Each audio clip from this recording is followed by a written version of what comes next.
إن الحمد لله نحمده ونستعينه ونستغفره ونستهديه ونعوذ بالله من شرور أنفسنا ومن سيئات أعمالنا من يهده الله فلا مضل له ومن يضلل فلا هادي له أشهد أن لا إله إلا الله وحده لا شريك له وأشهد أن محمدا عبده ورسوله وصفيه من خلقه وحبيبه بلغ الرسالة وأدى الأمانة ونصح للأمة وجاهد في سبيل الله حتى أتاه اليقين اللهم صل وسلم على سيدنا محمد في الأولين وصل وسلم على سيدنا محمد في الآخرين وصل وسلم على سيدنا محمد في كل وقت وحين وصل وسلم على سيدنا محمد في الملأ الأعلى إلى يوم الدين وعلى آله الأخيار وأتباعه الأبرار وأزواجه الأطهار وبعد فإن أصدق الحديث كتاب الله وخير الهدي هدي محمد صلى الله عليه وسلم يا أيها الذين آمنوا اتقوا الله حق تقاته ولا تموتن إلا وأنتم مسلمون يا أيها الناس اتقوا ربكم الذي خلقكم من نفس واحدة وخلق منها زوجها وبث منهما رجالا كثيرا ونساء واتقوا الله الذي تساءلون به والأرحام إن الله كان عليكم رقيبا يا أيها الذين آمنوا اتقوا الله وقولوا قولا سديدا يصلح لكم أعمالكم ويغفر لكم ذنوبكم ومن يطع الله ورسوله فقد فاز فوزا عظيما. Ikhwatal hudur, hadirin sekalian, akhirnya kita bisa memasuki bulan Ramadan. Inilah bulan yang selama berbulan-bulan umat Islam berdoa untuk bisa sampai ke bulan Ramadan. Inilah hadirin sekalian bulan di mana amal ibadah dilipat gandakan pahalanya. Inilah bulan di mana di setiap malam dari malam-malamnya ada hamba-hamba yang dibebaskan dari api neraka. Hadirin sekalian, sebagian ulama menyebutkan bahwa ada amalan-amalan penting yang jangan sampai kita lewatkan ketika kita berada di bulan Ramadan. Yang pertama hadirin sekalian, tentu saja yang paling penting adalah ibadah saum. Sebisa mungkin selama kita mampu, Islam mewajibkan kita untuk berpuasa.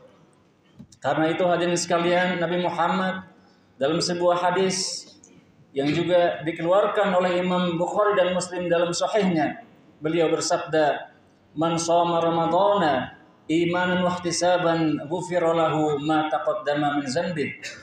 Barang siapa berpuasa di bulan Ramadan dengan penuh keimanan, dengan penuh kesungguhan, maka diampuni seluruh dosanya yang telah lalu. Surga memiliki 8 pintu hadirin sekalian, dan salah satu pintunya dikhususkan bagi orang-orang yang berpuasa, yaitu pintu Rayyan. Dan selanjutnya hadirin sekalian, ibadah kedua yang tentu saja tidak boleh kita lewatkan adalah ibadah qiyam atau sholat malam.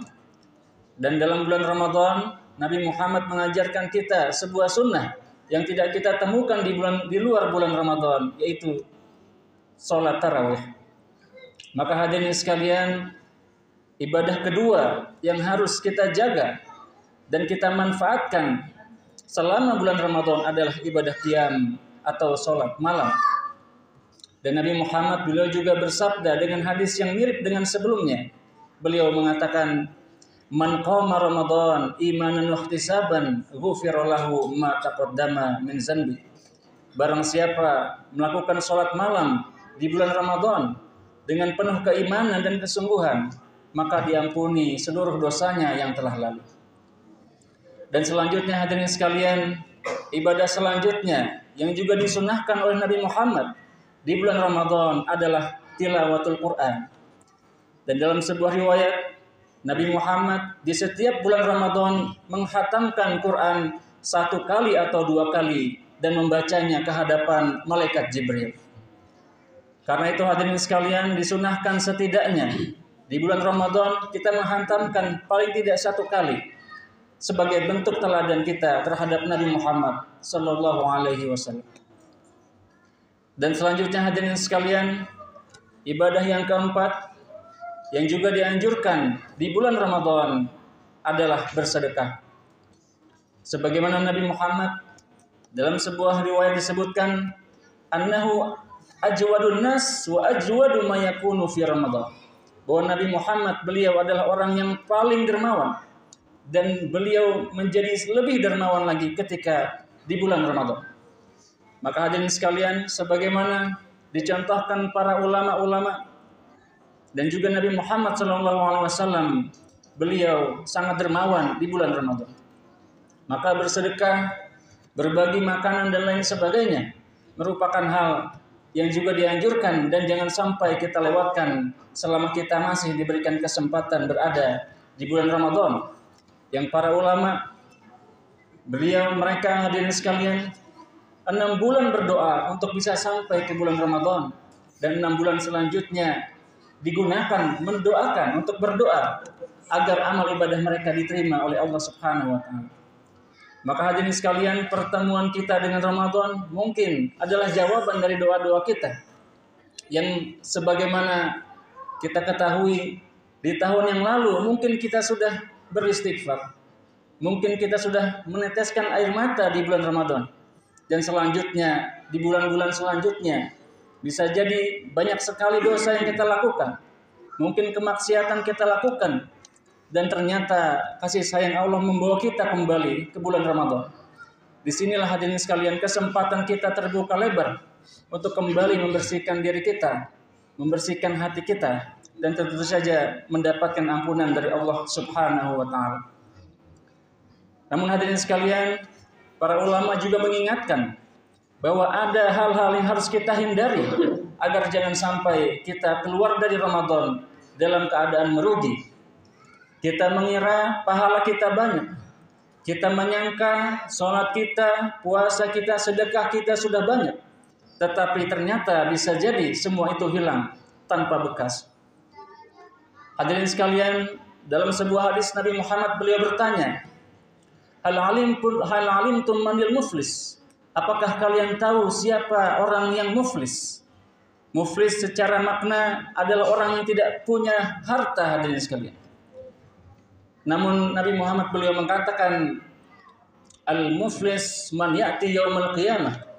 Orang yang disebut muflis yang datang di hari kiamat, dia merasa membawa banyak pahala dari sholatnya, dari puasanya, dari sedekahnya. Namun hadirin sekalian, pahala yang banyak itu ternyata juga diiringi dengan kezaliman-kezaliman. Dengan kata-katanya dia menyakiti hati orang lain.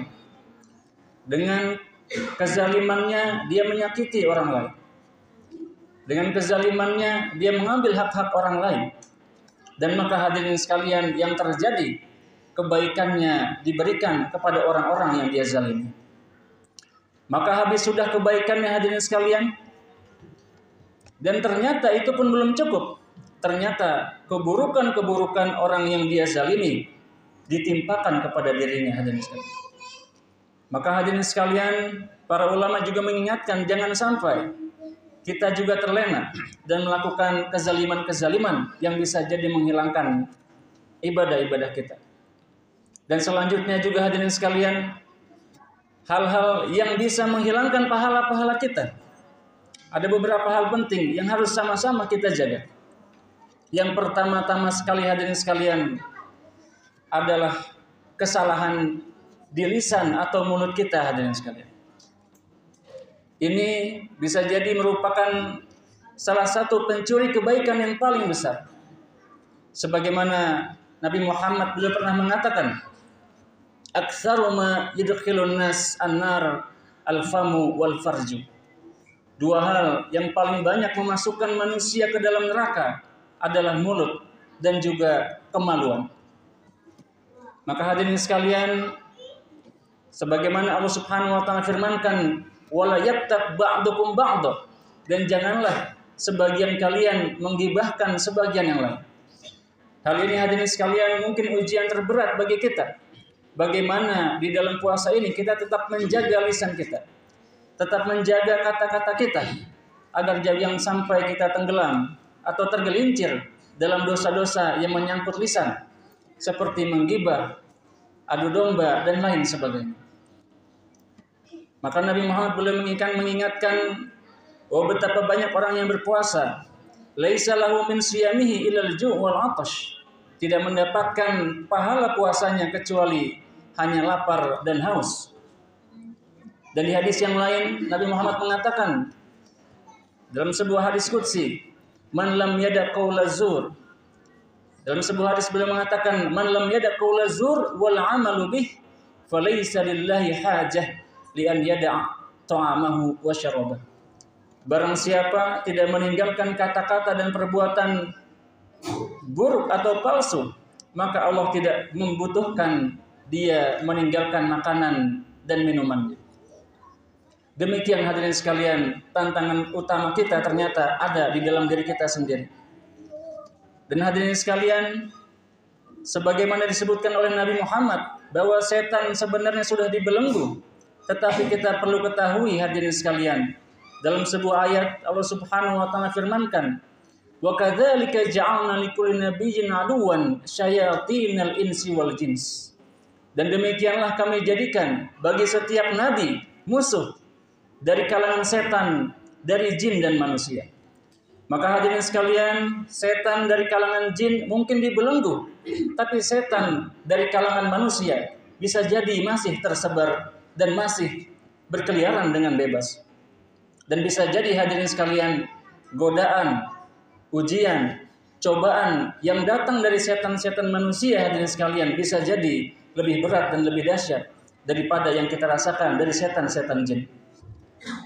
Maka hadirin sekalian, hal lain yang mungkin bisa mengambil kebaikan-kebaikan kita atau waktu-waktu kita untuk ibadah di bulan Ramadan, tantangan selanjutnya adalah hiburan-hiburan yang ada di sekeliling kita hadirin sekalian.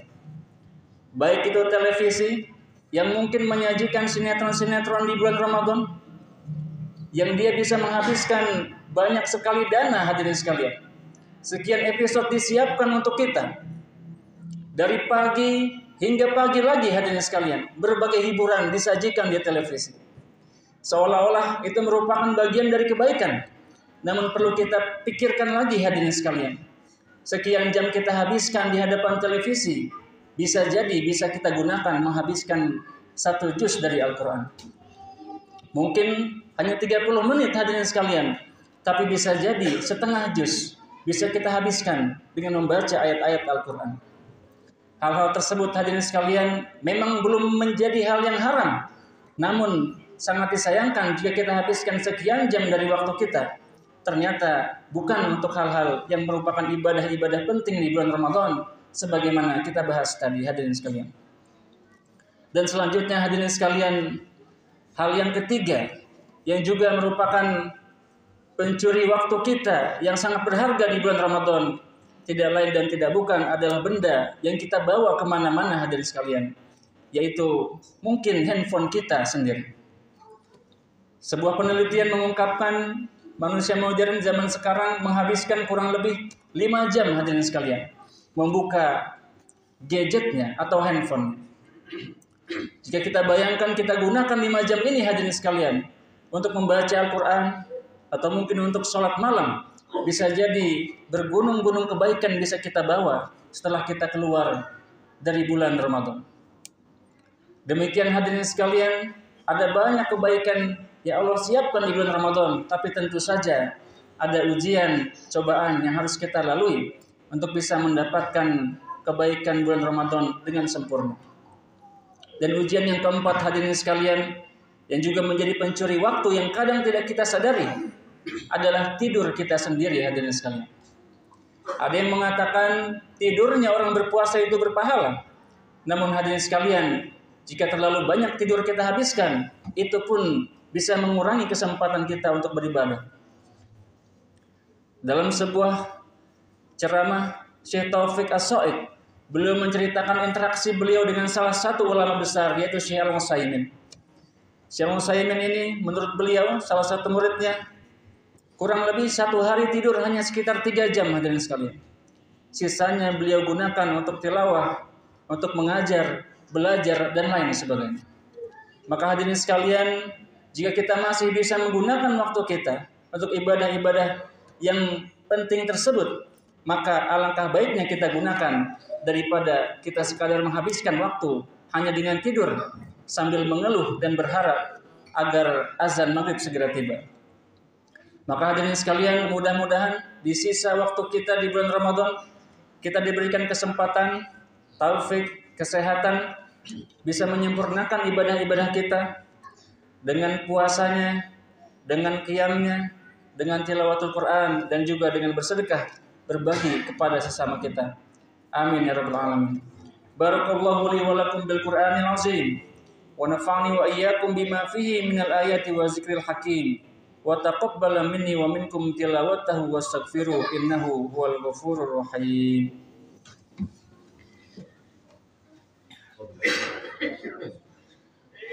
Allahumma shalli ala sayyidina wa ala Muhammad.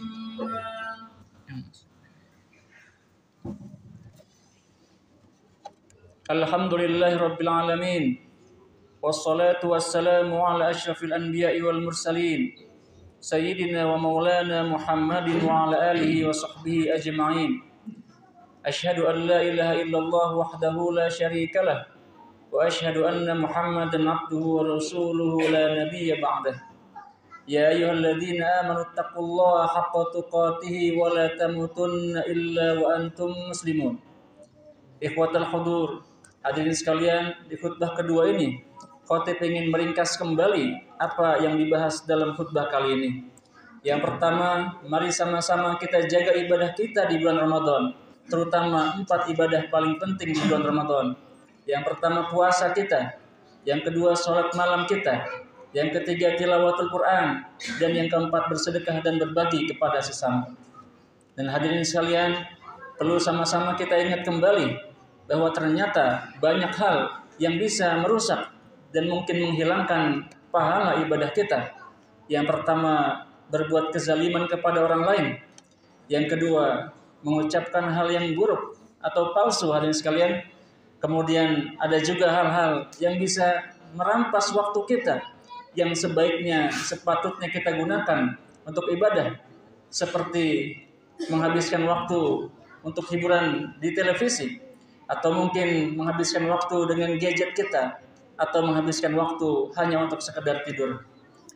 Maka hadirin sekalian, mudah-mudahan hal-hal itu bisa kita hindari dan kita bisa memaksimalkan ibadah kita untuk mendapatkan hasil terbaik dari bulan Ramadan. Sebagaimana Nabi Muhammad dalam sebuah hadis mengatakan, "Raghima anfuh man adraka Ramadan wa lam yughfarlah." Sungguh sangat merugi orang yang sempat bertemu Ramadan tapi dosa-dosanya belum diampuni. Mudah-mudahan kita semua termasuk hamba-hamba Allah yang dibebaskan dari api neraka dan tentu saja mendapatkan pahala terbaik dan terutama mendapatkan malam Lailatul Qadar. Amin ya rabbal alamin. Innallaha wa malaikatahu yusholluna 'alan nabi ya ayyuhalladzina amanu shallu 'alaihi wa sallimu taslima. Allahumma shalli 'ala Muhammad wa 'ala ali Muhammad kama shallaita 'ala Ibrahim wa 'ala ali Ibrahim wa barik 'ala Muhammad wa 'ala ali Muhammad kama barakta 'ala Ibrahim wa 'ala ali Ibrahim fil 'alamin innaka Hamidum Majid.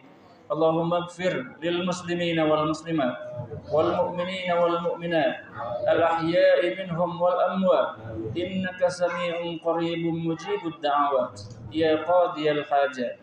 Rabbana hab lana min azwajina wa dhurriyyatina qurrata a'yun waj'alna lil muttaqina imama. Allahumma ij'al Indonesia hadhihi baldatan aminatan mutmainnah sakha'an rakha'an wa sa'iru biladil muslimin. Allahumma sallimna ila Ramadan wa sallim lana Ramadan wa tasallamhu minna mutaqabbala. Rabbana atina fid dunya hasanah wa fil akhirati hasanah wa qina adzaban nar. Wa sallallahu ala sayyidina Muhammadin wa ala alihi wa sahbihi wa sallam. Walhamdulillahi rabbil alamin. Ibadallah, innallaha ya'muru bil 'adli wal ihsan wa ita'i dzil qurba wa yanha 'anil fahsya'i wal munkari wal baghi ya'idzukum la'allakum tadhakkarun wa la dzikrullahi akbar. Aqimus shalah.